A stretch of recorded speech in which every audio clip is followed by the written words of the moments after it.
choose my life. Hello. Hi, everyone. How's it going?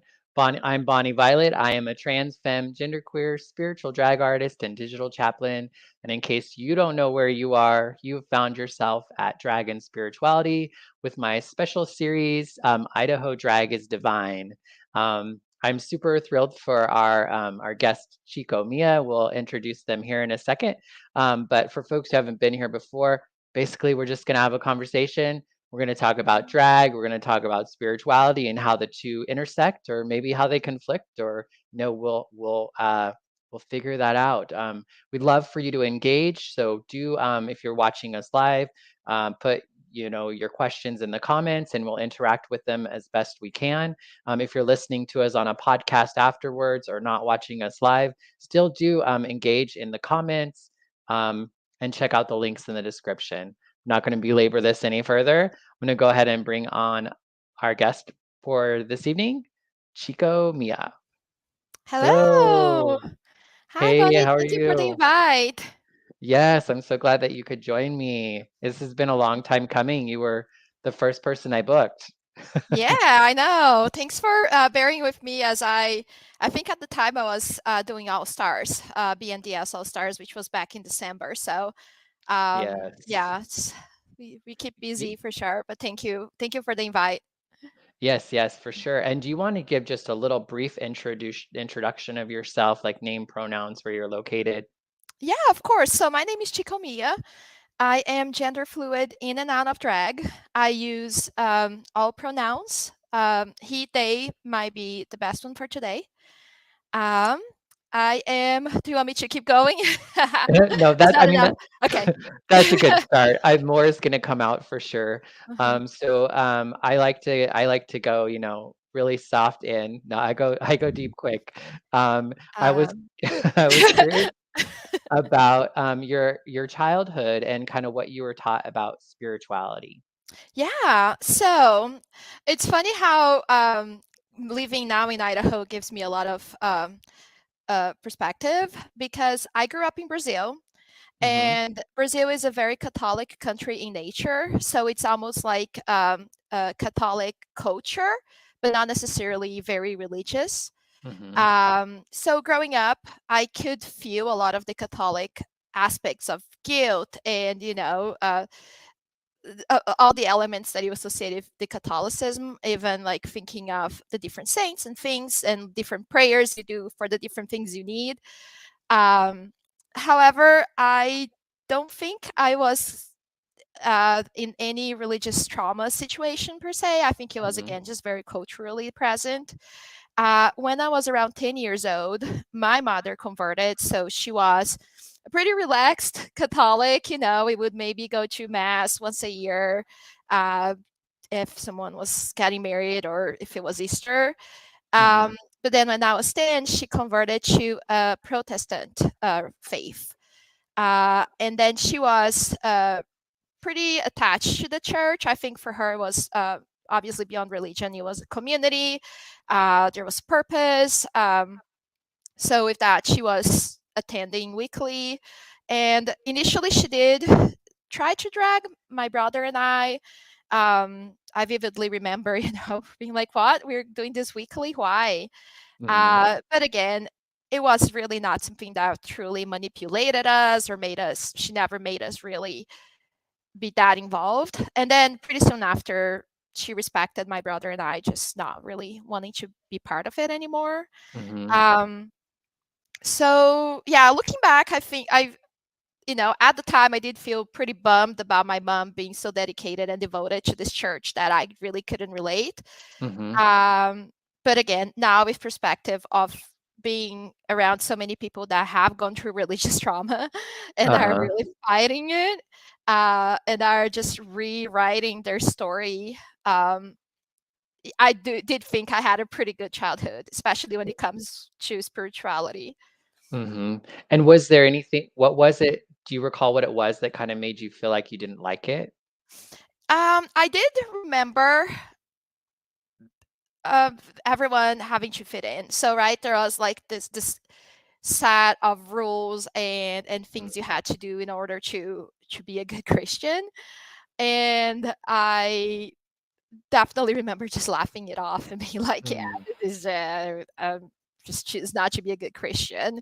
The specific faith that my mom followed, it's actually huge in Latin America, and they are very money based. So there's also a lot of manipulating everyone mm, that is there to like make sure you pay, not only your 10% every month, but make sure you give money to the church so you can get that car that you're praying for. So there is a lot mhm, of financial requirements from the folks that attend. So I definitely felt like it was a con artist kind of pastor that was someone that my mom was just falling for in a mhm. sense.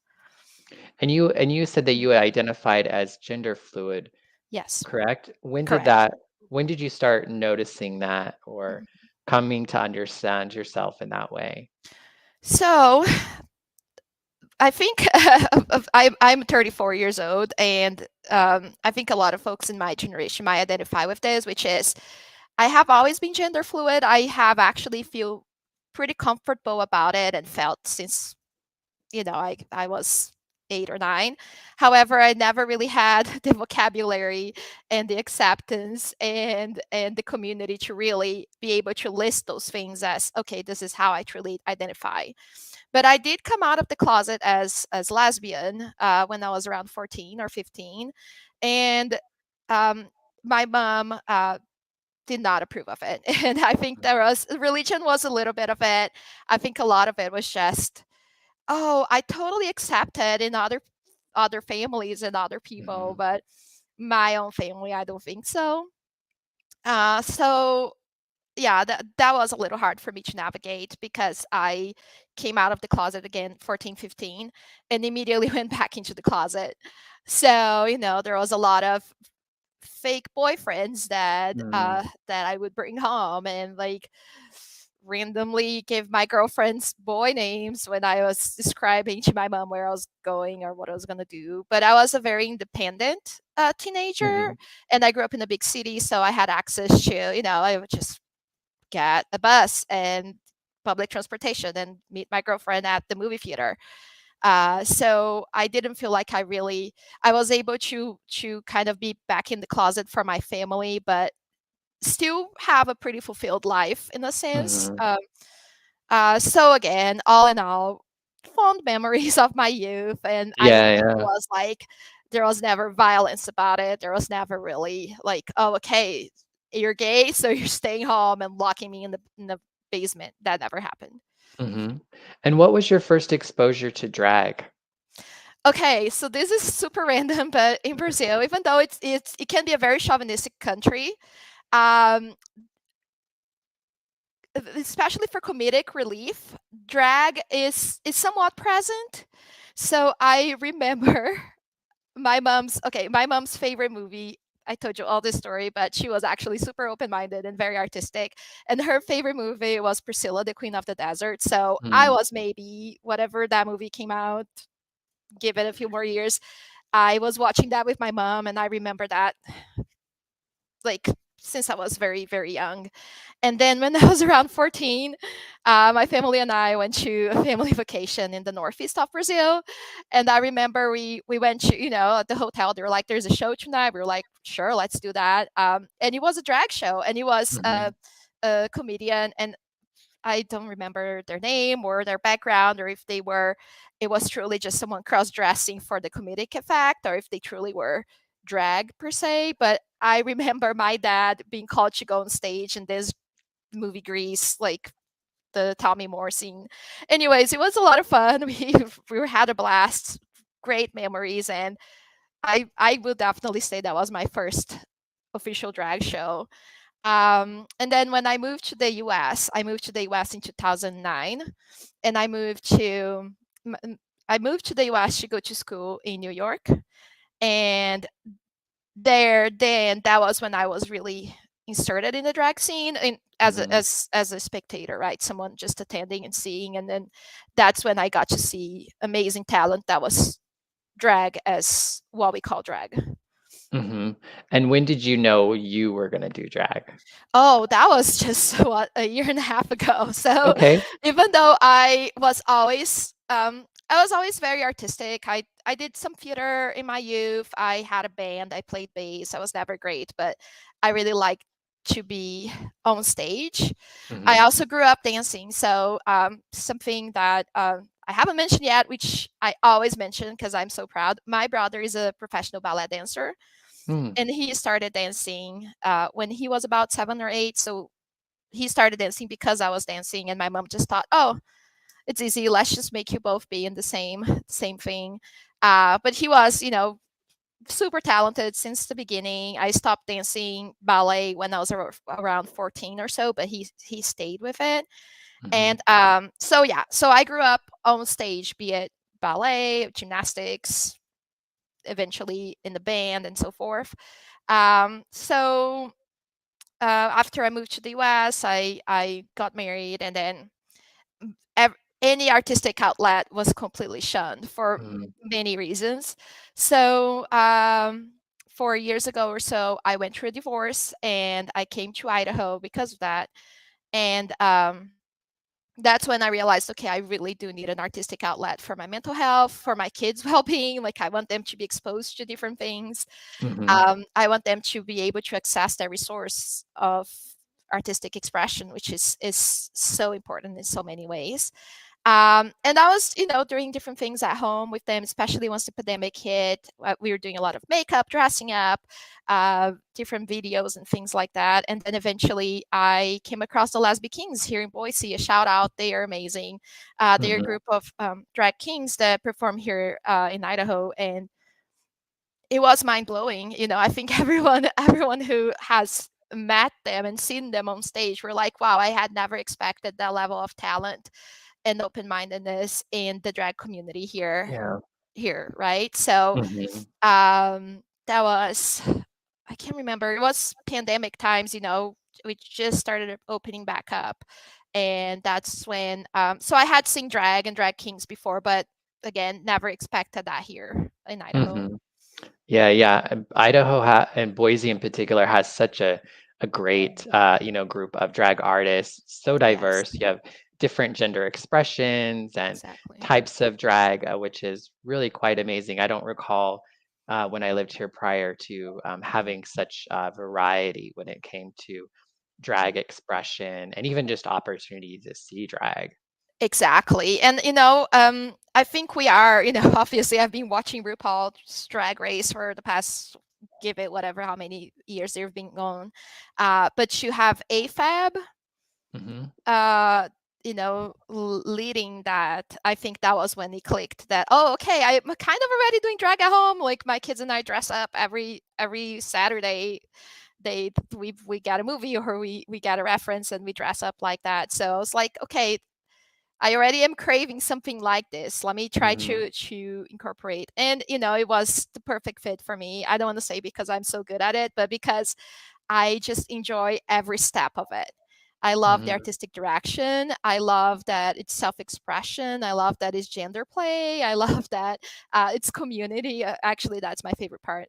Hmm. Yeah, it's just a lot of the things that I really enjoy doing all combined in one thing. Right. Is there anything about doing drag or since you've done drag that has surprised you?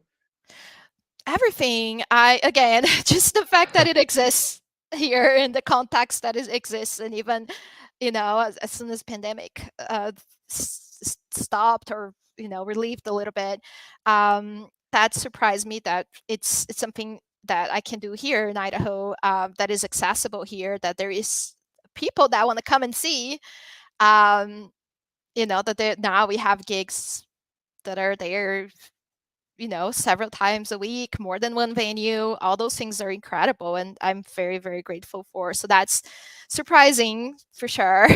The other thing that was surprising was how accepting and excited people are for me, right? When I first started, I did think that this was going to be kind of taboo, that this was going to be something that I had to hide from everyone.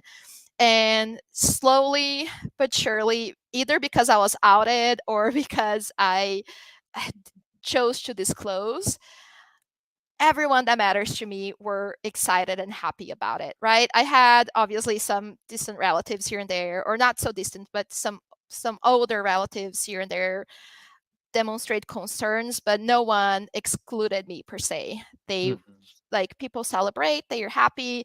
Friends and family have come and seen me and supported my drag, and it's been amazing. Yeah, that's So that was the awesome. other surprising thing. I can keep going, like many surprises. I think the third thing that was incredible is just how great how incredible it is to see my kids support me. Right, they are like Mhm. always so happy for me. They help me with costumes when they can. They wanna, if I'm doing makeup, they wanna be part of it.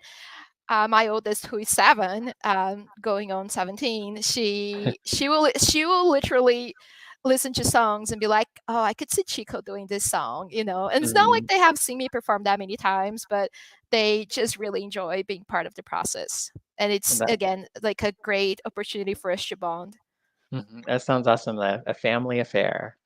Truly, truly, it's just me and my 2 daughters, and we are very close and Mhm. attached. Yeah, and you had mentioned that you are gender fluid in your day-to-day and you're gender fluid in your as your drag character. Do you wanna talk a little bit Mhm. about that in Yeah, your drag? yeah, I'd love to. I actually have been so happy with how receptive people have been about my fluidity on my drag. I think that a lot of times, especially initially when I was describing myself as a drag king, there were certain standards expected, and I tried to meet those and didn't feel authentic to me.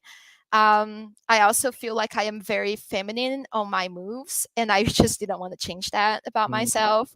I I was doing it because I enjoy makeup and dressing up, and I have a fashion background, so styling is a major part for me.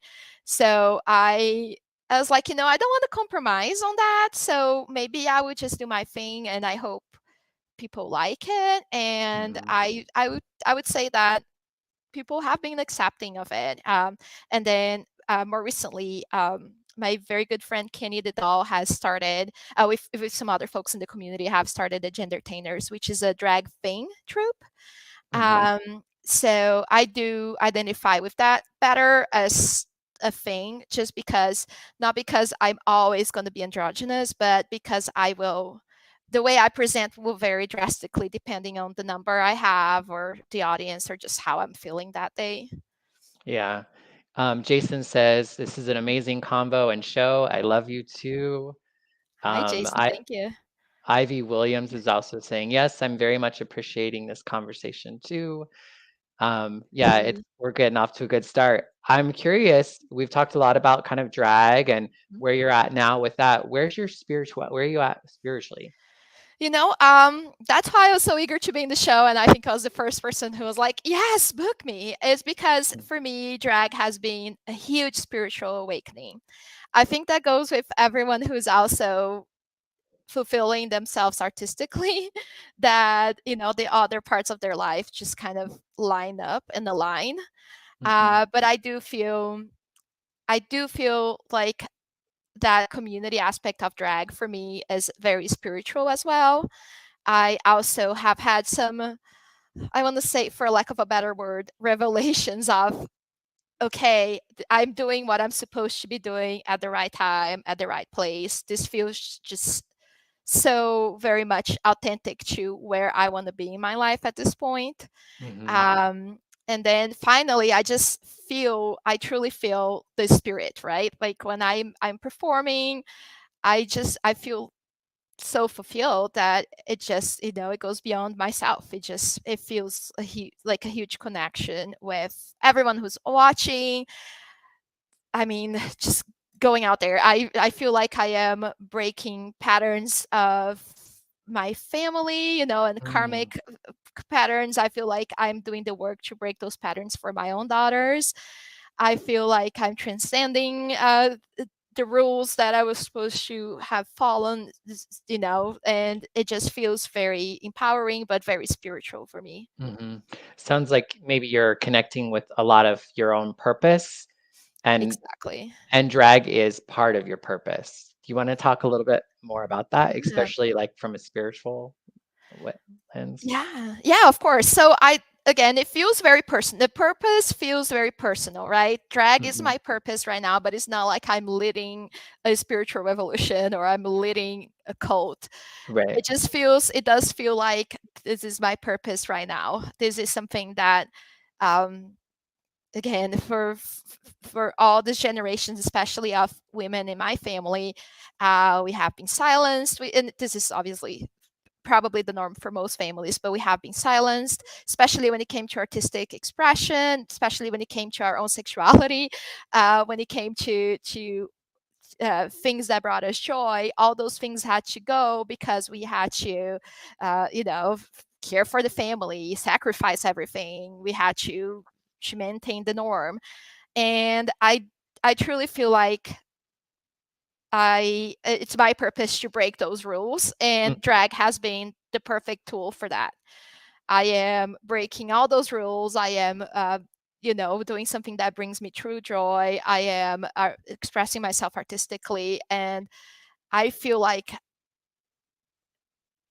I feel actually very grateful that I didn't have to necessarily compromise anything else, right? I didn't have Mhm. to.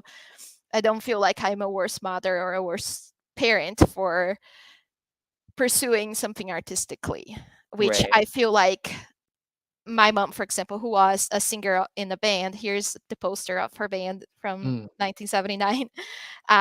Yeah, she, as soon as she got married and started a family, singing and being in a band was just no longer an option. So, anyways, I do feel the spiritual purpose of karmic, generational, being able to leave this joy for all the women that came before me. Yeah. A- And I mean, it sounds like everything is super integrated and connected as far as like your spirituality, your drag, just your day Mhm. to day, your family. Have you Yes. have you noticed, has drag helped you in Mhm. some way? And would you speak to how it's impacted you outside of, say, drag or your art? Mhm. Yeah. I think that most drag artists would say that drag is very empowering, right? Um, no one who probably have the same answer on why it is empowering to them, but for me, it is empowering because I went there and did the thing. And Mhm. then I went there and did the thing again the next week with a whole new number and concept. So I think that's super empowering. And then to have even one person in the audience, have a reaction to what I presented, that's obviously just very rewarding and empowering. And then that empowerment does come with me in other aspects of my life, right? So if on the very first time I did drag, I called a relative and was telling them about it, and they were like, "Oh, does that mean you're trans? I am concerned if you're trans. I don't care about the drag as much, but the trans, I'm concerned." Mm. And at the time, I was like, "Yeah, I don't know," and couldn't really respond. Now, a year and a half later, when they brought that concern again, I was like, you know what? I just don't think it's your place to, so I had that Mhm. empowerment that carried with me to be like, okay, I actually can stand up for myself, and also tell everyone it's my business, and it's truly it doesn't matter their perspective on that, or if they have concerns on how dressing like a man on stage comes across, because you can think whatever you want. I don't really care. So Right. again, the empowerment might have been answering your initial question, the empowerment. Yeah. Jason has a question and a Okay. statement. Chico Mia, your personality is so infectious. It's such an amazing moment to be able to live your truth. Does this impact your kids in their growth? I would like to say yes. Um, they are two girls. They identify as girls, like they're 7 and 5, and I think it's pretty clear that they are okay with being girls. And they are so authentic and confident, and they are very different in personalities, but I can see that they are empowered to stand up for themselves in a way that I don't think I was at that age, and I don't think I was at any age until maybe a few years ago. um, so I do think that that empowers them. Again, I think that being able to have an artistic outlet and them seeing their mom seeking joy, seeking, community, seeking something beyond the house and the domestic affairs and the professional affairs to pay the bills. I hope that this is going to be something that they learn from in a Mm-hmm. positive way. Yeah. Juan says, love the idea of being authentic while breaking patterns to define our spiritual journey. Thank you. Yes. And I think it's kind of hard. I think it's really great how you're able to talk about like children, like you having children and their involvement with your drag and your drag, Mhm. and with everything that's kind of happening politically. Yes. How has that impacted you, if at all? It has impacted me a lot.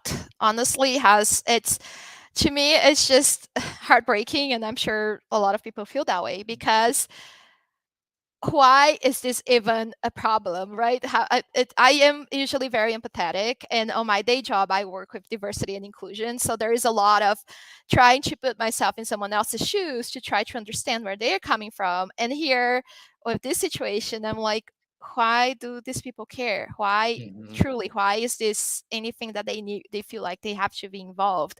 And then the resources that they're taking with them as they're fighting for this idea that they have created in their heads. It's just heartbreaking. It feels so pointless. It makes me feel so drained, right? Hmm. Um, so yeah, that's how I feel. And then for Yeah. full disclosure, I have, for many reasons, but that the political situation in Idaho being one of them, I have decided to move away from here. Mm. Right? I love the community here. I love the life that I built here, and I had huge hopes and dreams for myself and my girls. Yeah. But with the political situation here in the past year or so, I I just I just thought Yeah. there was this one opportunity to go to Chicago, and it just seems like the right thing right now. I Yeah. wish I could stay and be strong and fight, and I just, in the end of the day, I just felt like this calling to go to Chicago seems like the easier route, and I'm Yeah. not super proud of it from that perspective, political perspective, but it is just draining, man. I mean, there's Hmm. just no other words for it. Yeah, yeah. No, that makes Mhm. a lot of sense. And like I felt it in my chest when you said, you felt like you Mhm. needed to leave because, we've heard you talk about how much it's meant to you to be here and be in this Yes. particular, community. Mhm. And I know that the community's gonna miss you a Oh, ton. I'm gonna miss the community so much, and I will definitely be one of those people that reaches out each week, being like, "I miss you. Do you miss me?" I Mhm. will. I have so many roots here in Idaho. I'll be back for sure. I will visit. I will come into shows. I will definitely be back. But Mhm. I was just thinking of my kids' school Yeah, and like in the next few years after day to day and how much the political situation would impact their lives. It's just yeah. something that in the end of the day just made me pursue this opportunity somewhere else. Yeah, yeah. And my question was going to ask, like, how are you taking care of yourself through this time? And Mhm. you shared a lot of that with us. Do you have any words for other drag artists that Mhm. are in Idaho that you would like to impart to them or Y- advise or? Yeah, I mean, my first words are I am just so grateful. Thank you for making this community so incredible. Every single artist that we have here are so valuable in so many levels. But yeah, it's just such an accepting, beautiful community. And I do think there is strength in that, in us staying together and united. So that's also the thing, right? Like they won't really break our souls because we have each other still. And there is such strength in the numbers, right? Even if I'm feeling drained and by myself I couldn't do anything but sit and cry, I know that when we're all together, there's such a power to that. Hmm. Yeah, definitely. I think there, and I understand that desire to like want to be. I've been away, the last couple of weeks and wanting to land here, and it's been interesting for all this stuff be happening. And there was this like idea of not wanting to be here because of what was Mhm. going on, but also feeling like it would feel so much better just to be around the community, you know? Exactly. Yeah, Yeah. So there is power in finding your people and sticking together and fighting for your rights that way. indeed. Mhm.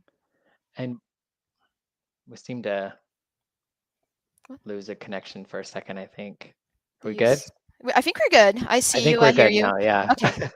Yeah, sorry. Can you maybe just say a little bit of what you just said? I think it got cut off or Oh yeah, I was just you saying stopped. there's definitely power in sticking together and finding your people. Okay, let me try again. What was it that I said? Finding your people and sticking together. There is power in that. There is power in that for sure. Indeed. Mhm. It looks like we have a question or comment. Jason says, regardless of your location, the effort you all are doing to educate and enlighten folks is amazing. I commend you all, whether it's Idaho, Chicago, or elsewhere. Thank Thanks. you. Thanks so much for the encouragement, Jason. Jason is out in the DC area, so Oh, sweet. Okay. yes, yes. Yeah, so folks, if folks who are listening to us or joining us live, please do feel free to ask questions of Chico, or Mhm. maybe I might answer a question too if you have one for me, but um, we'd love to hear from you as well. So um, yeah, do you have anything that you wanted to speak about that we haven't spoken about yet? Let me think. I am a person that is very talkative when given a chance, so I just don't want to take off with that. I just have to say that I have been so thankful to be able to show my intersectionality with my drag, and especially in the community here in Boise. So obviously being queer and being a drag artist is one element of my personality and just who I am as a person, but I'm also from Brazil. And, Mhm, being from Brazil and living there until I was 20 years old really shaped who I am as a person and all the references I have from my childhood. And I am so proud of my culture and the Brazilian music and Brazilian art in general, and just the way we express ourselves.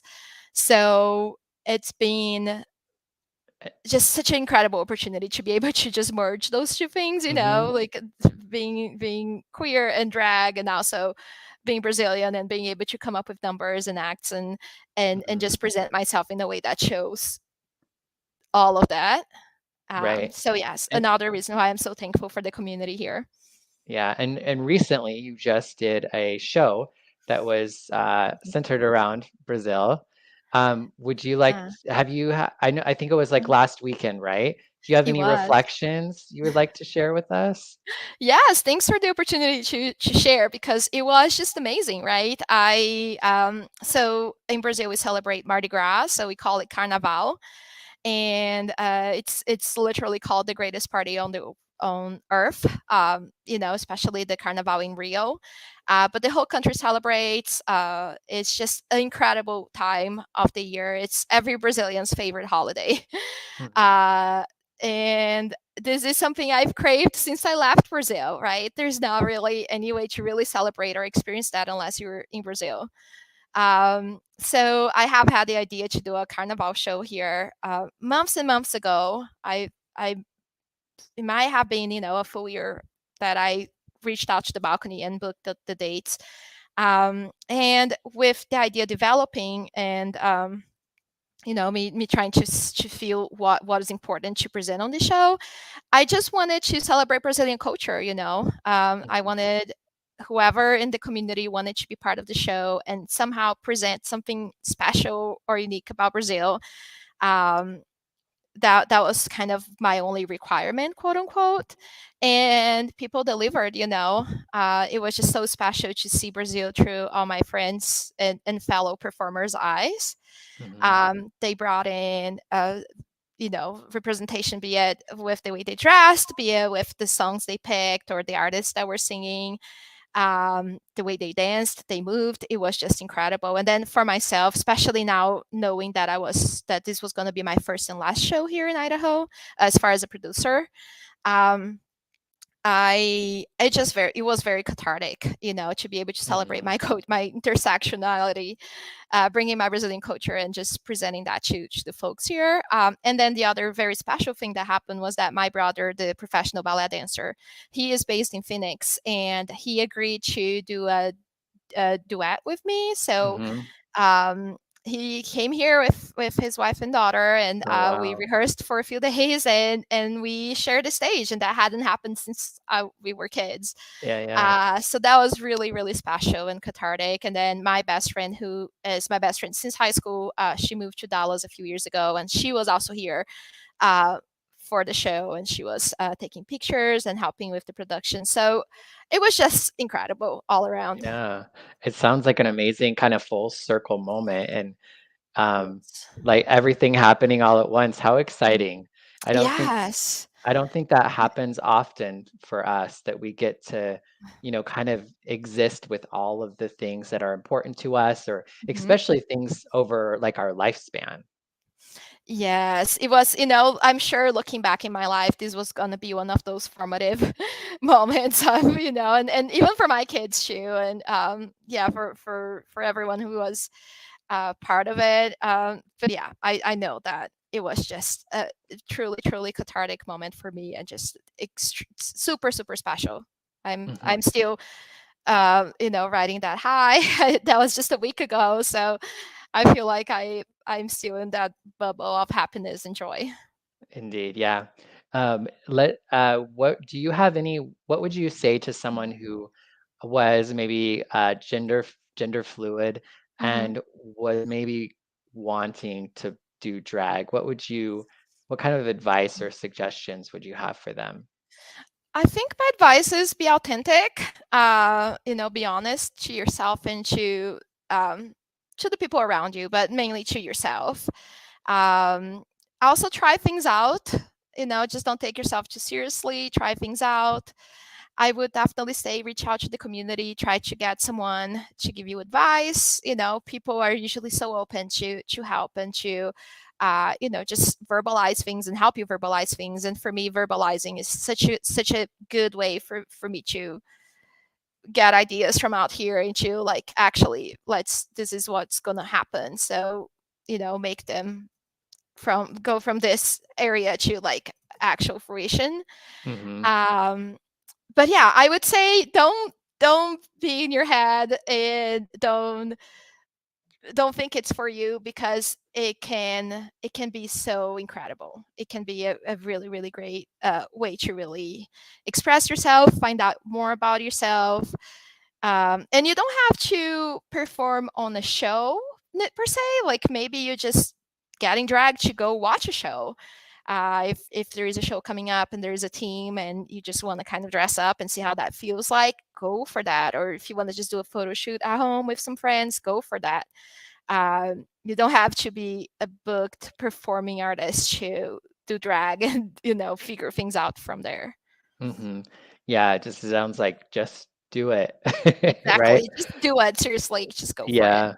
Yeah, and I feel like the thing that kinda sets drag artists apart from other drag artists, and not in a comparison way, but Mhm, I think a way that you do stand out is by mhm, being able to be your authentic self, because you're the only mhm. one who's had the experiences that you've had and the Exactly. perspective that you have that you can bring to the table. We all can learn to do the same makeup or wear the Mhm. same wigs, or figure out the same stunts. So yeah, so really finding your own lane is, I think, really powerful.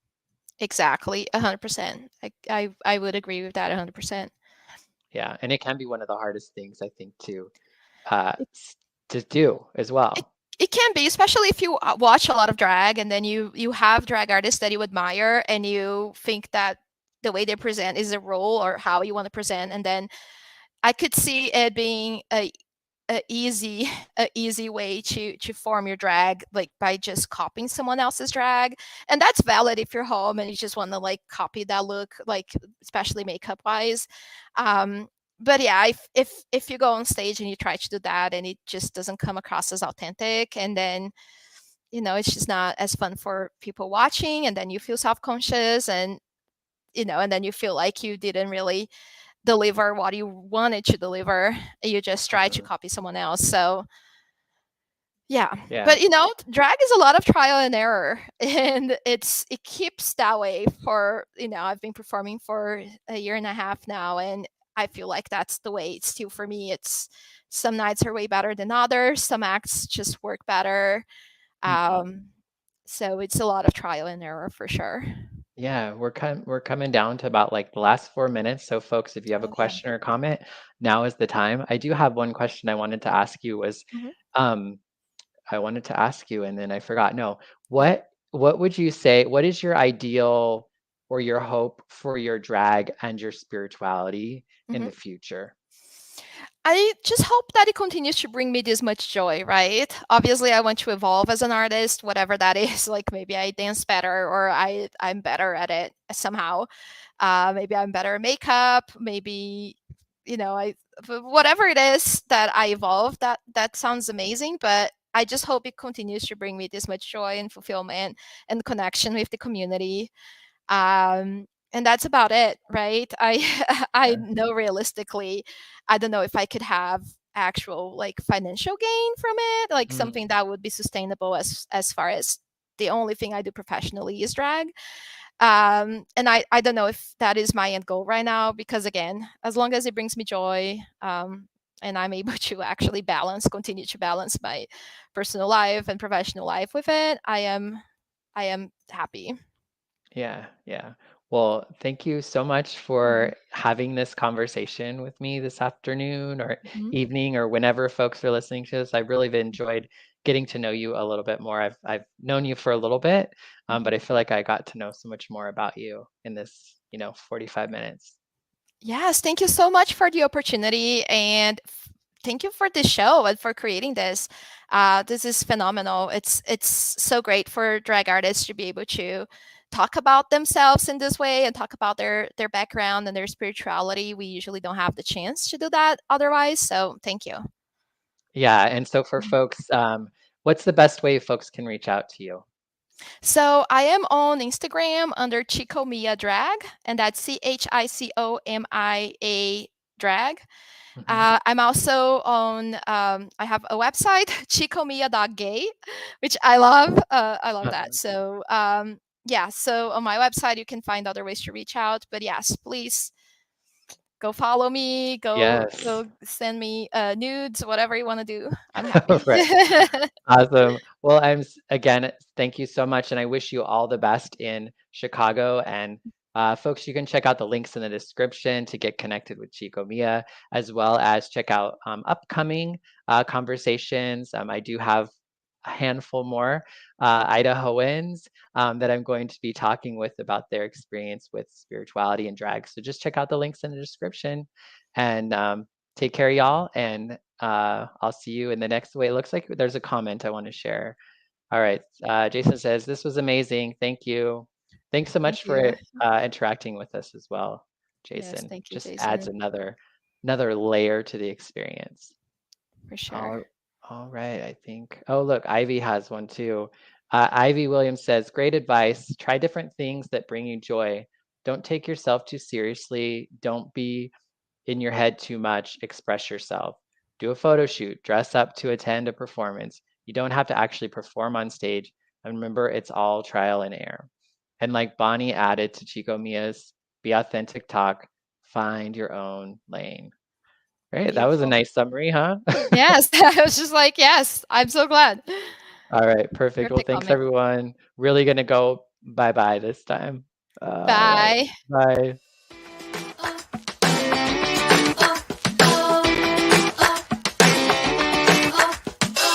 When I was having the time of my life, just felt I wasn't there. I try to hold back the ego inside, but I know it isn't fair. You didn't know I was watching. I didn't mean to sneak around, but now I'm glad that